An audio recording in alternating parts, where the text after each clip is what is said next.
1000-ന്റെയും 500-ന്റെയും നോട്ടുകൾ നിരോധിച്ച ശേഷവും കള്ളപ്പണം കൈവശമുള്ളവർക്കാണ് കേന്ദ്ര സർക്കാർ ഒരവസരം കൂടി നൽകുന്നത്. കണക്കിൽപ്പെടാത്ത പണം സൂക്ഷിക്കുന്നവർക്ക് ഡിസംബർ 30-നകം നിയമപരമായി വെളുപ്പിക്കാനാണ് അവസരം. കള്ളപ്പണം ബാങ്കിൽ നിക്ഷേപിച്ചാൽ 50% നികുതി നൽകി നിയമ നടപടികളിൽ നിന്നും രക്ഷപ്പെടാം. ഉറവിടം വെളിപ്പെടുത്താതെ നിയമം ലംഘിക്കുന്നവരിൽ നിന്നും 85% നികുതി ചുമത്തും. പുറമെ സർചാർജും നൽകേണ്ടി വരും. 60% നികുതിയും 15% സർചാർജും അടയ്ക്കണം.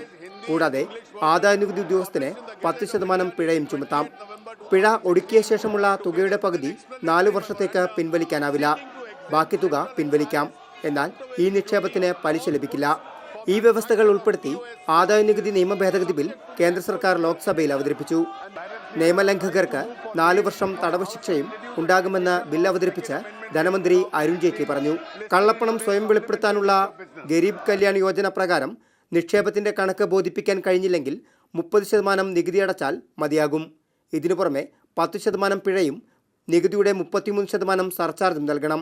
സർചാർജിലൂടെയുള്ള തുക പ്രാഥമിക വിദ്യാഭ്യാസം, ആരോഗ്യമേഖല, അടിസ്ഥാന സൗകര്യ വികസനം, ഭവന നിർമ്മാണ, ജലസേചന പദ്ധതികൾക്കായി ചെലവഴിക്കാനാണ് സർക്കാർ തീരുമാനം. മാതൃഭൂമി ന്യൂസ്, ഡൽഹി.